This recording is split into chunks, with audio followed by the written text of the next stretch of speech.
I took my sea boots off on a Friday and I put moccasins on the Monday here at the Friendship Center, and I've been here ever since. I retired from the military as a Chief Petty Officer of 36 years.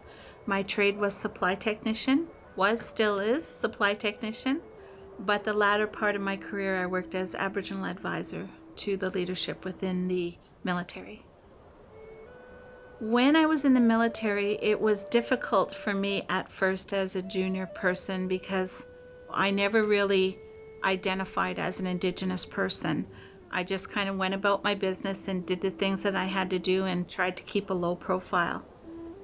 And as I progressed through my rank, I started to have an emptiness that I wasn't complete. I felt that something was missing. I talked to the elders back in my community, and what I found was missing was my connection to my grassroots as who I was as an Anishinaabe, a Native woman. When I started to go back to the practice of smudging and to follow that path and be proud of who I was, I started to feel things come more together for me, and the better I felt that way, the better it was for me all around. I was probably the first guy on this coast to wear a braid while in uniform. And of course, that didn't always go well in different ships.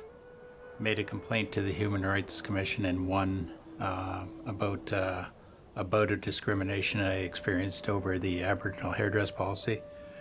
It was noteworthy enough that the Canadian Human Rights Commission of the day saw that I was correct after a big investigation, and a lady there, I can't remember her name, brought Debbie along to establish a Defence Aboriginal Advisory Group here in Halifax.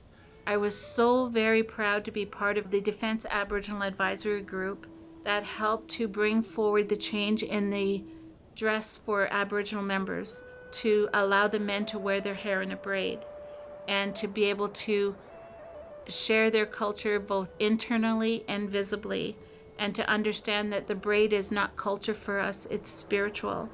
And that is so important for people to understand, that everyone, no matter who you are entitled to practice your own spirituality.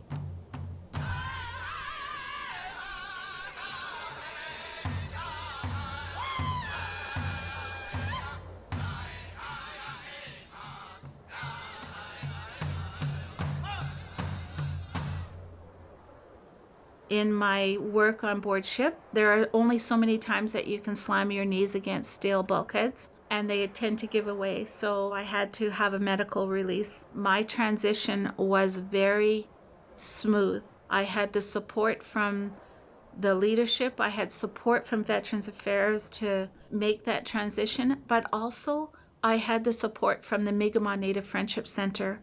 Being new to this territory when I came here, the Friendship Center was where I came to get that cultural connection. And I had started over the years to develop many friends here. Debbie, after the Navy, is everywhere.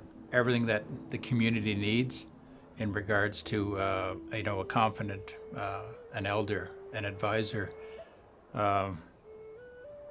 somebody who's, cooking up dinners. Debbie right now is peeling potatoes and deboning turkeys for a dinner tomorrow here at the Friendship Center. And that dinner is available to anybody that comes, not just Indigenous folks, but non-Indigenous folks too. I love it here. It's a second family to me. In my capacity as an elder here, I'm able to still advise down in the dockyard, and I'm able to still advise Indigenous students over at Dalhousie and St. Mary's University. So really, I'm one of those very lucky people who have the best of both worlds. Even though I'm retired from the military, I still have that connection. The only sad part is when I see a ship leaving the harbor, I so want to be on it. I get that kind of longing because I enjoyed sailing and I enjoyed the work that I did when I went to sea with the Navy. My name is Debbie Eisan. I am Anishinaabe Kwe, originally from Batchewana First Nations by Sault Ste. Marie, Ontario.